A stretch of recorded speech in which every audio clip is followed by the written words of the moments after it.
Thank you, thank you. Thank you so much, Andy Shalal, to everyone here at Busboys and Poets. I know that I share with many people this feeling that when you come to Busboys and Poets, you know that you're going to be around some like-minded people.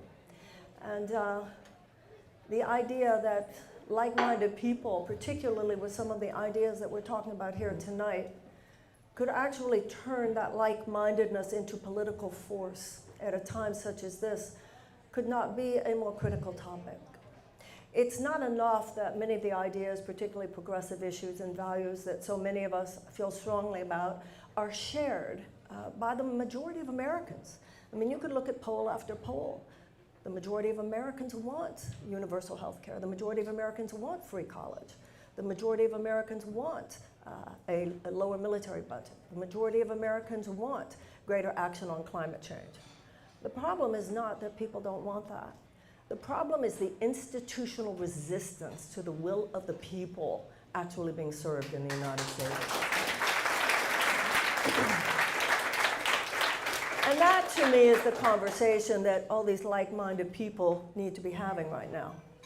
Who is it that we need to be, and what is it that we need to do to break through that wall of resistance?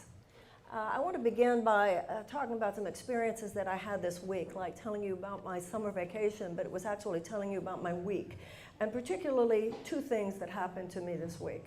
One is that on Tuesday, I spent the day in East Palestine, Ohio. And I had read, I understood the statistics, I understood the basic outline of what occurred there. I knew what Norfolk Southern had done and not done. I knew about their antiquated braking system. I knew about the chemicals that were in those trains. I knew about the burn that they did. I knew that the EPA had said you can burn 1 and then they burned 5. I knew that those chemicals shouldn't even be there. I knew that that is a sacrifice zone.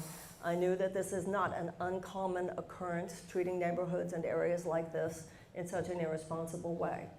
But I wanted to go to East Palestine, Ohio, because I wanted to have the human experience, talking to people there, talking to the actual human beings who have experienced and are continuing to experience the horror, the calamity that befell these people's lives.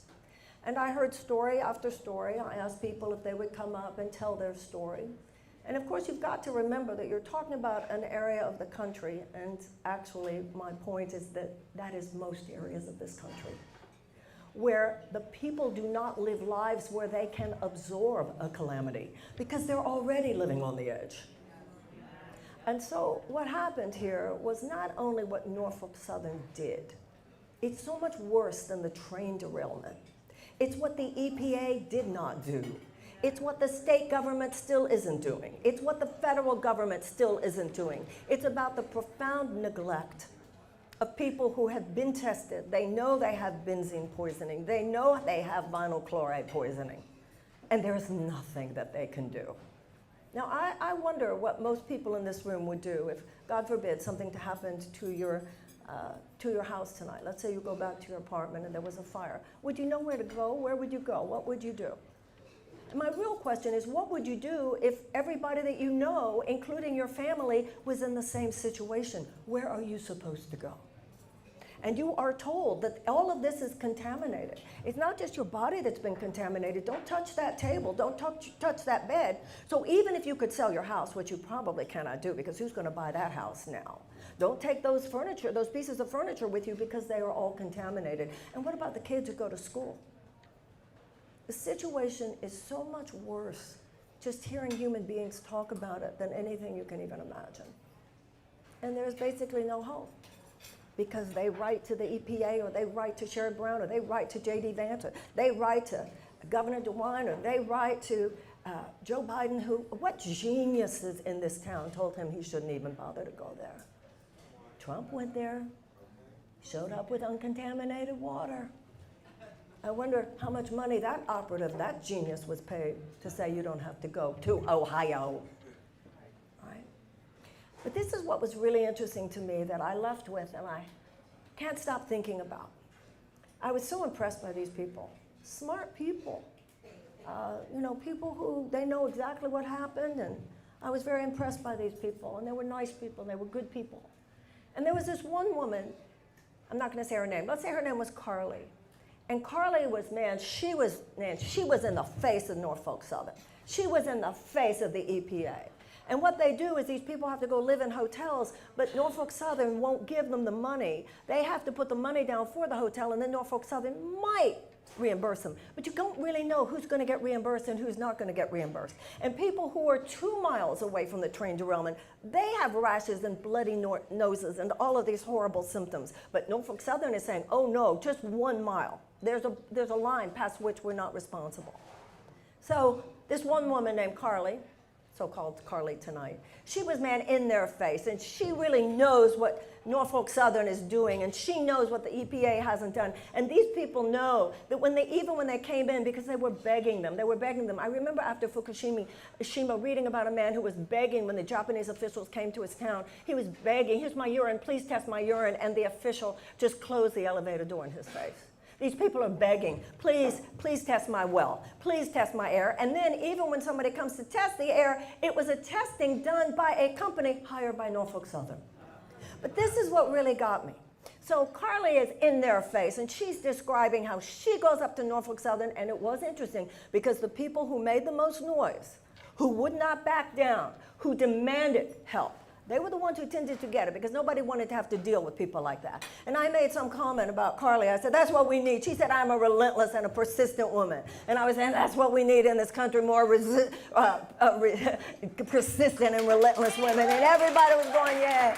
And I said, and I was explaining and I was talking about how East Palestine is just the embodiment, it's a microcosm of what is happening in this country. These huge, soulless corporate entities who just screw people time and time and time again and don't care and add insult to the injury and then more injury to the insult. One man yelled out, man, you run for president on that and you'll win on that. So then later, we're talking more about that, and these people understand what has happened to them, and they understand what this represents in terms of corporate dynamics and governmental dynamics when you have something like the EPA who is apparently just aiding in the cover-up. And then at the end, I said, if I'm president, what would you have me do? Now, at this point, we've discussed it all. We've talked about deregulations. We've talked about train brakes. We've talked about warning systems. We have talked about the fact that the workers were not listened to. We've talked about all of it, just the way anybody in this room would talk about it. And I said, so what would you have me do? If I were to become president, what would you have me do? And Carly raised her hand, and 3 guesses what she said. Come on, somebody. What do you think Carly said at that point? Yes? What did he say?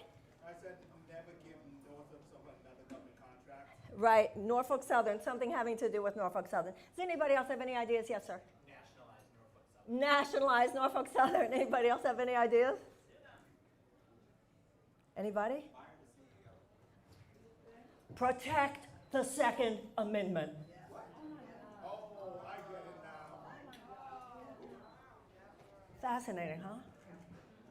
Now, something else happened to me, and that was the day before I went to East Palestine. And that was a podcast I was on with a man whose name I'm not going to mention. He's a nice guy. He's always been nice to me. I can probably count on one hand the pundits in that particular area who have been fair and kind to me, and he has been. But I was on his podcast, and he was asking me the kinds of questions that many of those people asked me. He said, why are you doing this? Why are you doing this? Joe Biden's done pretty good. He said, Joe Biden, you know, the economy is good by all indicators. I said, oh, it is? Who's it good for? I talked to him about the fact that 20% of Americans are living on an economic island of economic well-being, but that island is surrounded by 80% of Americans who are living in a sea of economic despair. And I started talking to him about the fact that 1 in 4 Americans live with medical debt, that 18 million Americans cannot afford to fill the prescriptions that their doctors give to them, that people are rationing their insulin in this country, the fact that 85 million people are uninsured or underinsured, to which he responded, well, we have universal health care in this country, don't we? And I realized in that moment, and I realized after I went to East Palestine, the divide in this country is dramatic, but the divide in this country is not between left and right. The divide in this country is between those who chronically suffer and those who don't have a clue.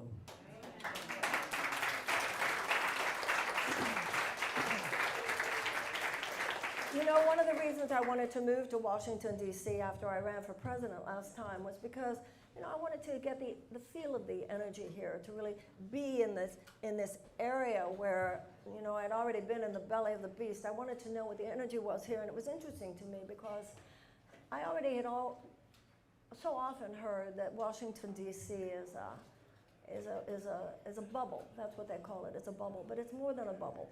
It's a walled city. Now, there are really wonderful people here, and I meet a lot of wonderful people here at Busboys and Poets. There are wonderful people everywhere. I mean, I've learned that enough in my life. It's not about good people versus bad people. No socioeconomic group has a monopoly on values. No socioeconomic group has a monopoly on not caring or anything like that. It's about systems. But there is an America out there that is unseen by the policymakers in this country. And let me tell you what's going to happen is I see it, because I think my saying how I see it is relevant to whatever consideration somebody might give me. It cannot continue like this. It is unsustainable. It cannot continue like this.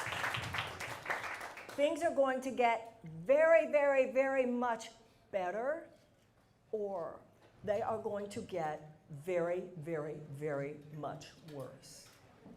How many of you watched that Mussolini show on CNN last night? You think regular transaction status quo politics are going to beat that back, do you? No, absolutely. Really? No. You think status quo politics is going to beat that back? No, it's not.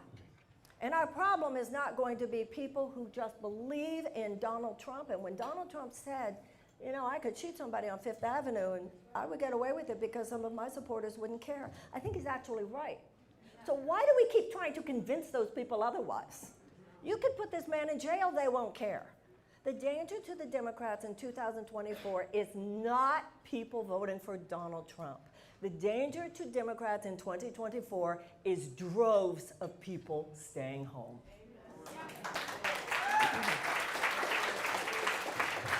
And many of those people who will stay home, in my experience and from what I hear and what I'm told by them, are young people who in their experience haven't actually seen that much difference between the parties.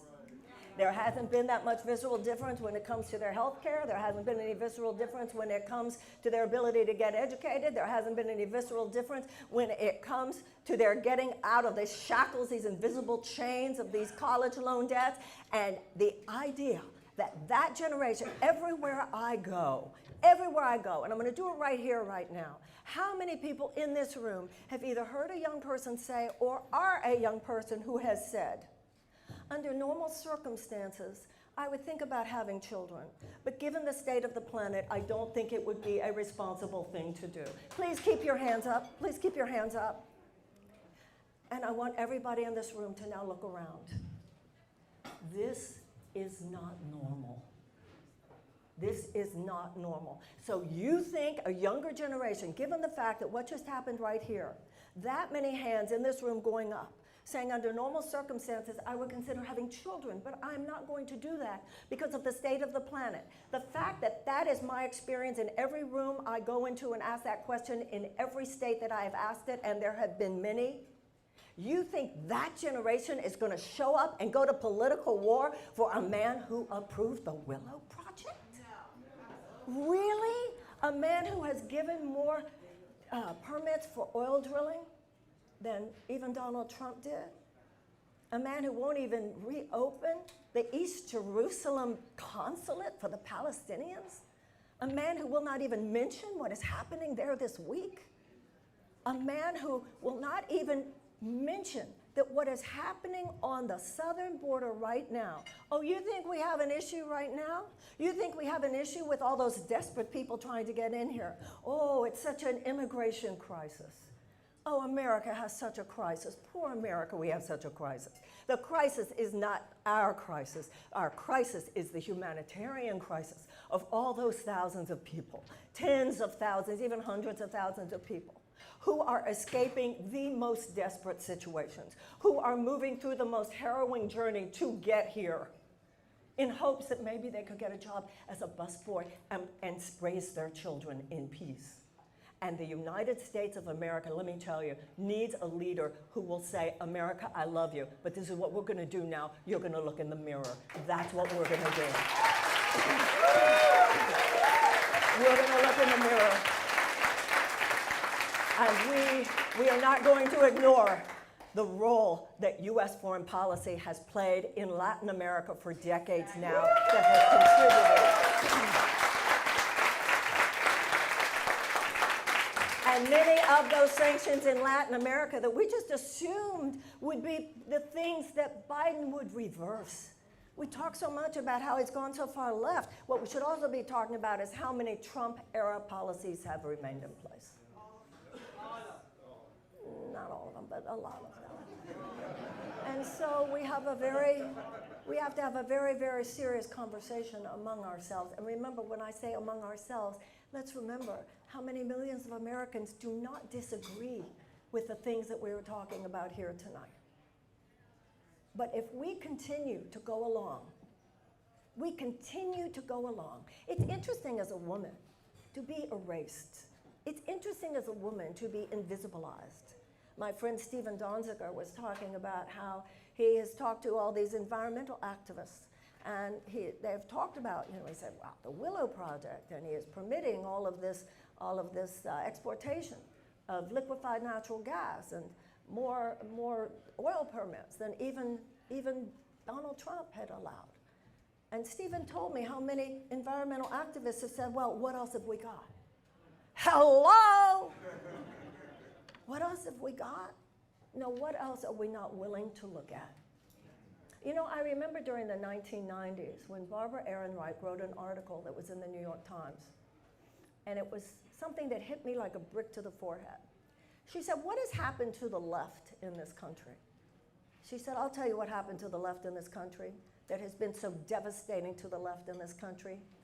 And then she said it, and it blew my mind and struck me, and it has just stayed within me. She said, what devastated the left in this country is we were all invited to the White House once. What whores we have become. Ooh, I got a White House Christmas card.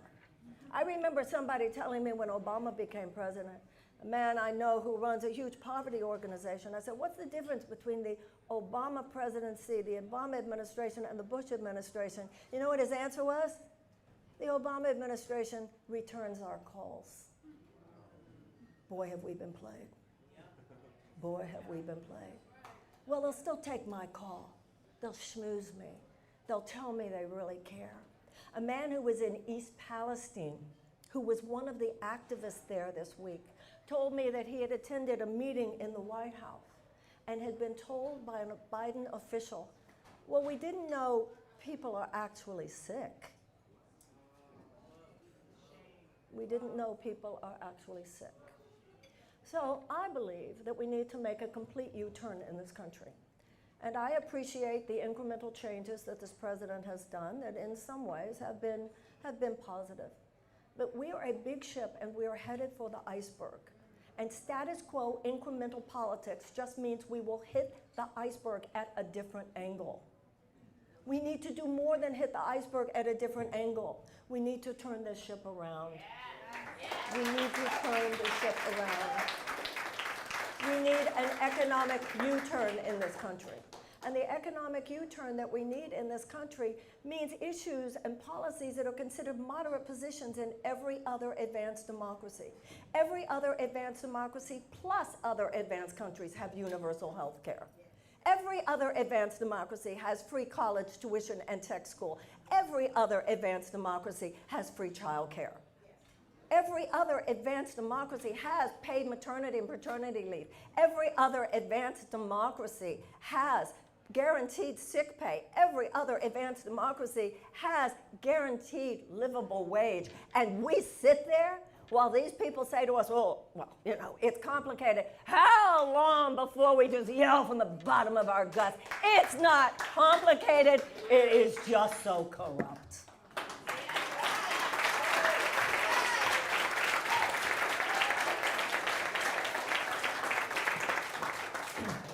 thing that I have realized, you know, I've been out there for a long time. I've been a Democrat all my life. And I remember I would say to people, oh, you know, we really got, you know, I'm really dealing with a lot of these sick people. I'm really dealing with a lot of people, you know, they have to work more than one job. I'm really dealing with a lot of people who are going through very desperate situations. Their kids can't go to college. There's a lot of racial stuff, a lack of justice in this town, criminal justice. These people who are incarcerated, we've got to do something. And my friends who were in high places would go, yeah, we really should, we really should.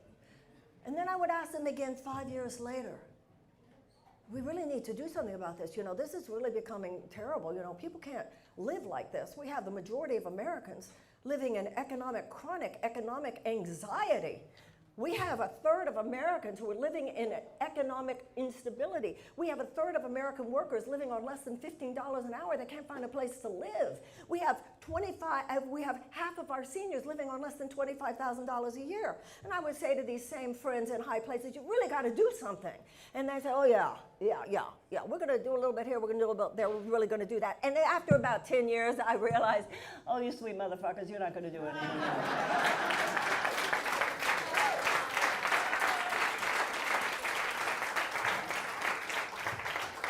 The status quo will not disrupt itself. That is what we have to realize now. The status quo will not disrupt itself. If the status quo is going to be disrupted, it's going to be because we, the people, disrupt it. And that's simply the truth. And that has always been thus. You know, abolition didn't emerge from a political party. Abolition emerged from the people. And the political party found out they had to go along. And women's suffrage didn't emerge from a political party, it emerged from the women's party, and political parties realized they're going to have to go along. And the labor movement the response at the Gilded Age at that time didn't emerge from the political parties, it emerged from the labor movement, and the political parties realized they were going to have to go along. And the civil rights movement, desegregation of the American South, didn't come from the political parties. It emerged from the people, the Southern Christian Leadership Conference, and people realized they were going to have to go along. Today, it is not a particular circumstance. You know, that's the thing. It's not a specific tumor, and if you only get rid of the tumor, then the problem is over with. That's what we had hoped, of course, with beating Donald Trump in 2020, was the hope that the problem was over. No, the problem was not over. The cancer of hate had already metastasized. And so now we have an even bigger problem. But it's not one tumor that invasive measures can get rid of.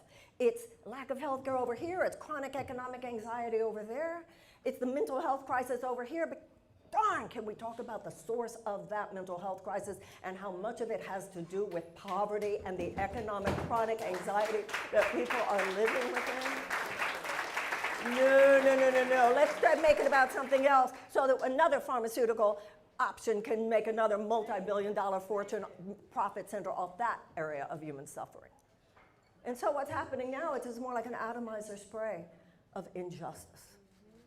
And in order to deal with this, it's going to have to be more than a political revolution. It's going to have to be a revolution of consciousness. It's going to have to be people standing up and saying, this cannot continue on our watch. And no, we cannot wait until 2028. We cannot wait until 2028. Now, I don't have any kind of Donald Trump, oh, I'm the only one who can fix it. I don't believe that at all. But I do notice, when it comes to these things, I'm kind of the only one who's here.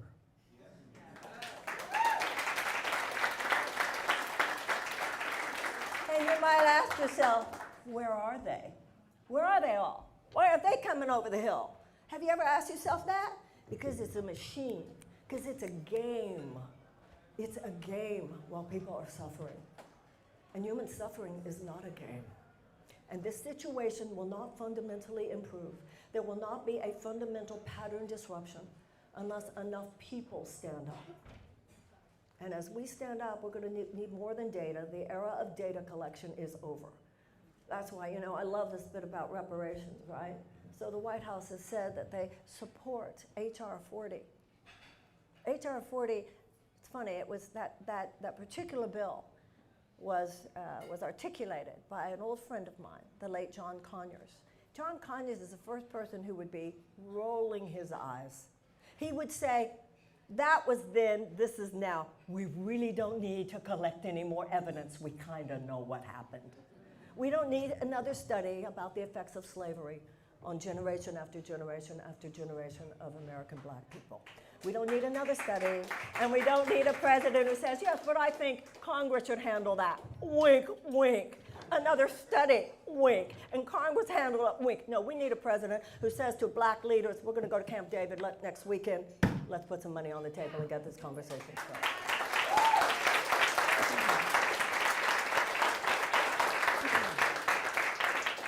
I wonder if Franklin Roosevelt would be allowed into the Democratic Party today, or if he would be considered too left-wing. No, Franklin Roosevelt said that he had come to realize, in large part because of the influence of his wife, as we know, he had come to realize that the amelioration of stress was not enough. He said we need fundamental economic reform. He also said that a company that did not pay its workers a livable wage should not even exist. Franklin Roosevelt, looking at 1/3 of Americans unemployed at that time. We do not have 1/3 of Americans unemployed at this time, but we do have 1/3 of Americans living with a level of economic despair. He said he had come to realize that we need to become fairly radical for a generation. Now remember, what fairly radical is in America at this point is moderate positions in every other advanced democracy.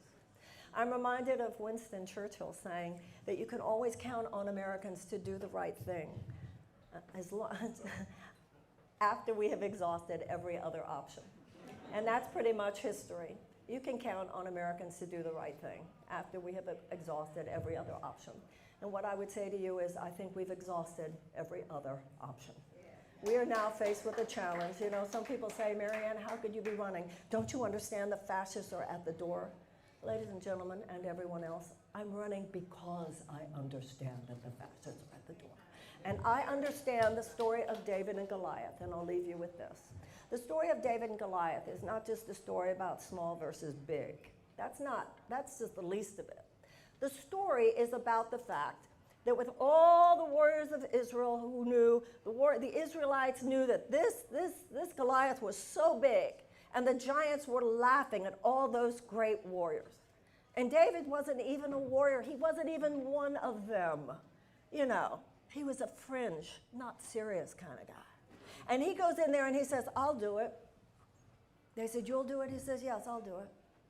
And Saul, King Saul, said to David, the least I can do, given that you're doing this for us, I will give you my coat of armor. And David put it on and he said, no, I got to take this off. If I'm going to do it, I have to do it my way.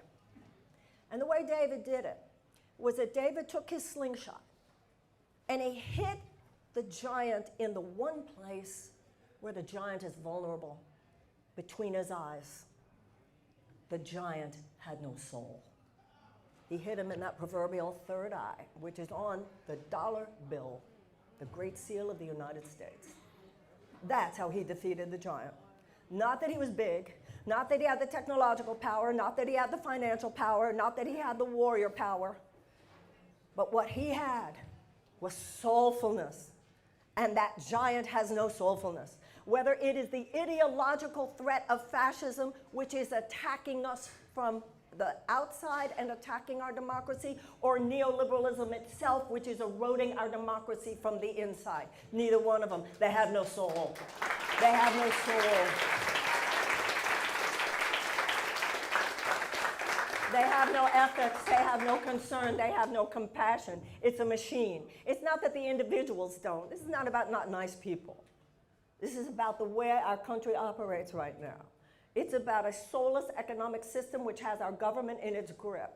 It's about a government that at this point does more than not simply chops wood and carries water for this huge corporate aristocracy, whether it's insurance companies or pharmaceutical companies or big agricultural companies, big food companies, big chemical companies, big gun manufacturers, oil companies. And let me tell you something more about oil companies. Oh, you think we have a problem at the border now, do you? Just wait till we have 100 or 200 million climate refugees with nowhere else to go because we did not stop fossil fuel extraction and entire swaths of continents are unlivable. And you add all of those corporate entities that I just mentioned, you add to that the military-industrial complex, our defense contractors. And we have a corporate aristocracy which is no different than the aristocracy that we repudiated in 1776. Well, our ancestors repudiated in 1776, and it's our turn to repudiate them again. And Winston Churchill might be right. We got there late, but we got there. We have ancestors who responded to slavery with abolition. We have ancestors who responded to the institutionalized suppression of women with the women's suffrage movement. We have ancestors who responded to the first Gilded Age with the labor movement. We have ancestors who responded to segregation with the civil rights movement. My message to you, why I'm running for president and why I hope that you will consider helping me, is that I believe with all my heart it's our turn now. And we can do this. Thank you. Thank you. Thank you. Thank you so much. Thank you. Thank you. Thank you. Whatever you think. No, I don't. Thank you. Thank you so much. Thank you. Very sweet of you. Thank you. Marianne, love your message, love everything about you. I know your dad was an immigration lawyer, and your story about Cheryl, the woman in East Palestine, Cheryl was her pseudonym? Yeah, I said her name was Carly. Her name was Nira. Carly. There was a Y in there. Carly, I think her response to you about they don't have money, they're getting poisoned, their faces are red, is Second Amendment, is indicative of how successful the Republicans are in messaging. And one of the things they've been very successful with is the vilification of immigrants. And Andy himself, owner of Busboys wouldn't exist without a new American. And I believe 50%, 50% of the Fortune 500 companies were started up by new Americans. And if you take the new Americans out of Google, Facebook, eBay, there won't be much of that high-tech industry left. So my dream is the United States has a Department of Immigration, not an office, not an INS, not the DHS, a department where people just stand up and say, this is what the immigrants are doing and how they're contributing to the innovation, the creativity of this community, of our country, and we win the narrative game war, because the reason they want that Second Amendment, they want their guns, is because they're seeing a stream of brown people every day on TV, on Fox News, every day. I watch it. And so, anyway, I hope we can get there, the Department of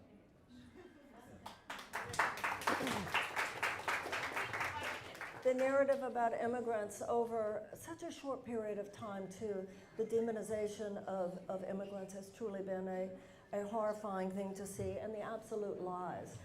For instance, if you look at statistics, more crime is committed by people who are natural-born American citizens. Also, there's a lot of talk about drug smuggling. The vast majority of the drug smuggling, including fentanyl, is brought through by natural-born Americans who are entering legally. So there's just lie after lie after lie. And once again, as you said, and I hope that I did my best to try to help correct that tonight, Americans not realizing the level of violence, the level of despair and horror that so many of these people are trying to escape, people not taking the time perhaps to really think about how horrible your life has to be where you are, to be willing to trek through those terrible, terrible conditions in those deserts and so forth, the way they are, in the hopes of having a life here that is simply survivable. And also, as I mentioned, how much U.S. foreign policy, particularly sanctions and other destabilizing factors, have contributed to the dire poverty that so many people are now trying to escape. And we, each in our own way, can do what we can to change that narrative. Yes, sir.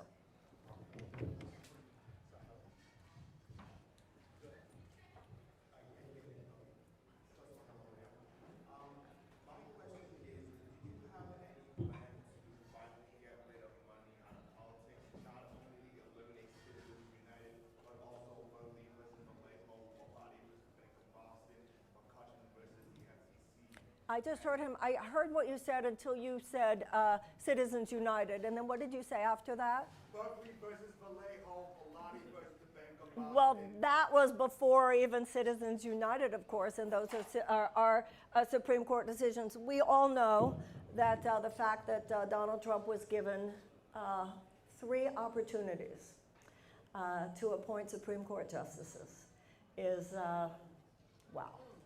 And so I think it's not reasonable, given the current makeup of the Supreme Court. It is not reasonable to assume that we are going to be able to overturn Citizens United anytime soon. I do think that we, as a generation of Americans, as adults, need to become as focused on that goal of overturning Citizens United as obviously other citizens were focused on the goal of overturning Roe v. Wade over the last few decades. We have to become that concentrated. Senator Sheldon Whitehouse has done a lot of work really talking about and really revealing the plans that were effectuated in order to get the kind of corporate hacks that we have on the Supreme Court today. But in the meantime, and as we know, it's not only Citizens United, it's also gerrymandering and so forth.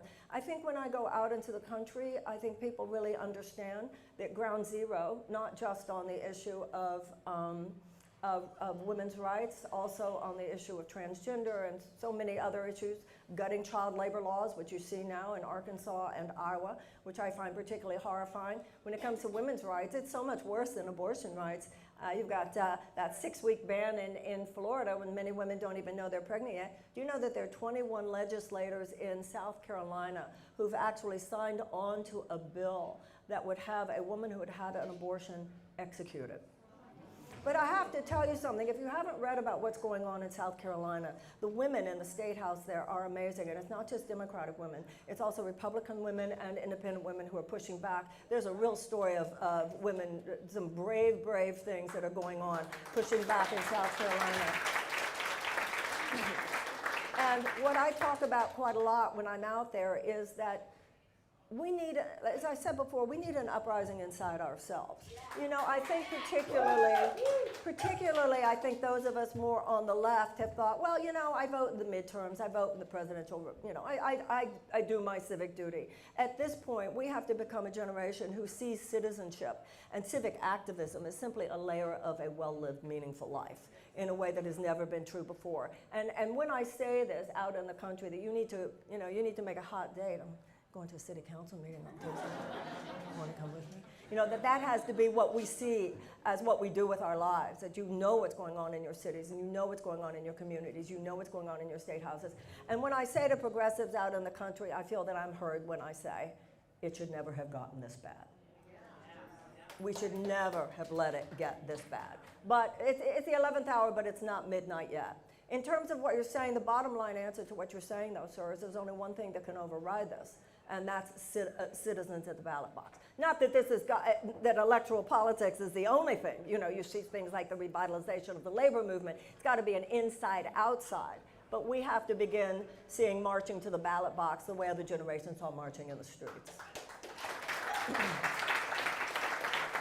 Especially since the people who run this town don't care how many people are marching in the streets. I mean, when you think about the fact that Black Lives Matter movement is the single largest protest movement in the history of the United States, and not one single serious legislative action has resulted. But by all means, let's continue with those guys, because they're doing a bang-up job. Yeah. Who else? Somebody else. Yes, ma'am. I just wanted to say, I hope I'm projecting my voice well. Yes? All right. I just wanted to say, before I ask my question, thank you for talking about immigration and the humanitarian crisis. I am an American, but I was the inverse immigrant, so I was raised in Mexico. And, you know, this is my home. I'm what I think they call a third culture child. And I feel this responsibility, having been in the home of all these victims at the border, that it affects me too. You know, these are my family too. Yeah. Now, the real question I wanted to ask was that in 2020, aside from Biden running as I'm not Trump, that agenda, he also ran with this bipartisan, in illusion, let's just say, this wonderment of the bipartisan plan to reconcile with the right. And that idea seems to have neutered a lot of the progressive ideas. And I just wanted to listen to you say, because I see a lot of people commenting, oh, what's Marianne's plan? Marianne Williamson doesn't have a plan. So with this idea of bipartisanship, what is your plan to get your ideas through? Well, first of all, if anybody goes to Marianne 2024 and looks at my issues page, I assure you I have more plans, and did in 2020 for that matter, than any other candidate, I assure you. So I have plenty of plans. And Joe Biden is a nice man. This is not personal for me at all. And let's not pretend he didn't have. I mean, if Build Back Better had been passed, that would have been truly amazing. And it's not like Manchin and Sinema were not there. However, I will tell you this. When I think of the political system that needs to be challenged, I'm thinking of a political system that is the same whether you're talking about elite Republicans or elite Democrats. That's my concern. And as I said before, our democracy is under attack from the outside by this neo-fascist, neo-authoritarian threat, which is not nothing, but neoliberal, hyper-capitalistic, crony-capitalistic, trickle-down economics has eroded it from the inside. So you've got neo-fascism as the disease, but you've got this weakened immune system, which neoliberalism has produced. Franklin Roosevelt said, we would not have to worry, he said, about a communist or a fascist takeover as long as democracy delivered on its promises.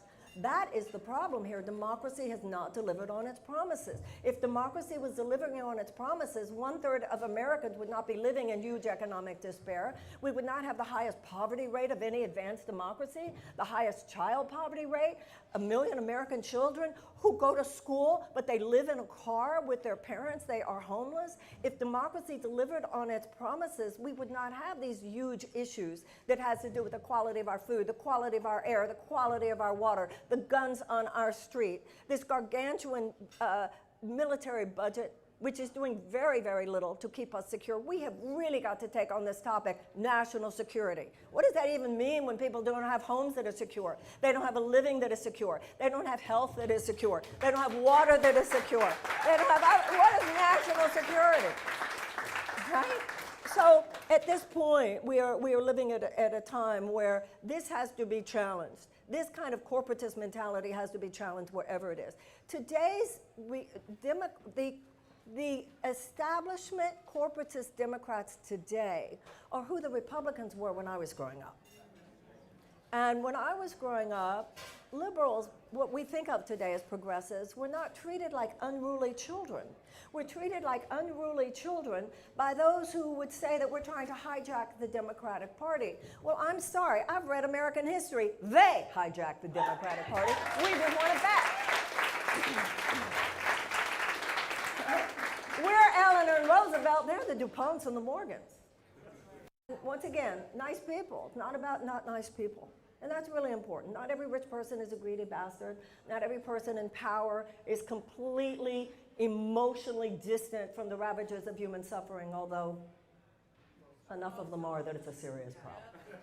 And at this point, this should not be enabled anymore. This should not be coddled anymore. At a certain point, who among us hasn't had a lover who comes back every single time? And they come back. It's like a lover who comes back every 2 years or every 4 years. Come on, baby, give me another chance. No!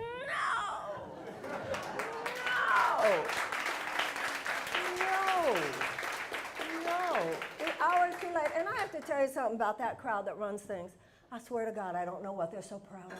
They're so self-congratulatory. They have dinners to congratulate themselves. What are they so proud of? We are 6 inches from the cliff.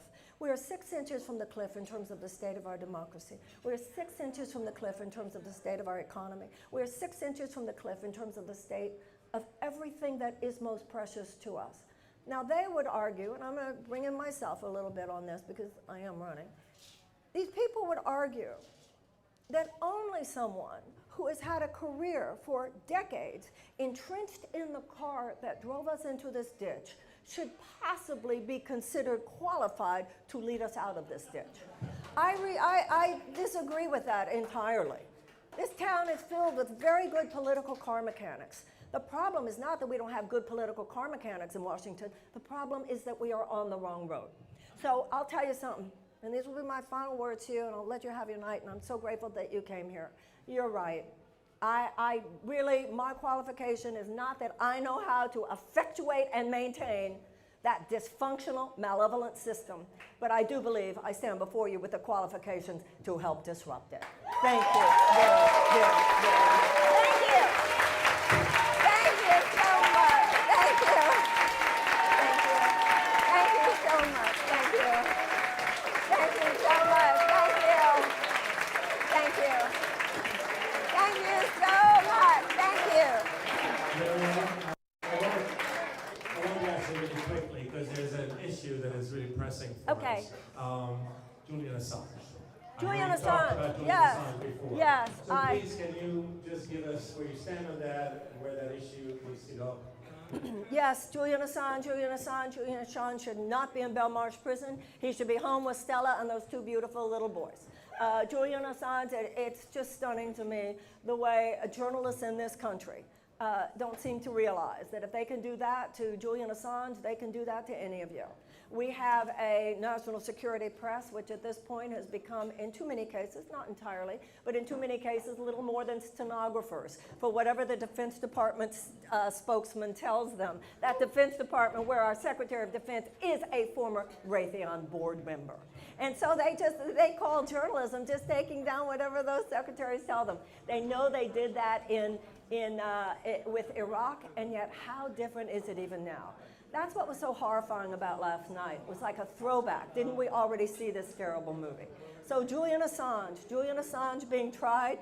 This is wrong that Julian Assange is in prison. It is wrong that he's being tried. This is one of the areas, even Barack Obama had said, well, we better drop this because if we go after him, we're going to have to go after the New York Times. This is one of the areas where many of us just assumed that once Biden got in office, he would reverse a Trump position. He not only has not reversed that Trump position, he's apparently doubling down on it. Free Julian Assange. Thank you, everybody. Thank you so much. Thank you, thank you, thank you. Yes. Is this a symbol of liberty and justice? Thank you.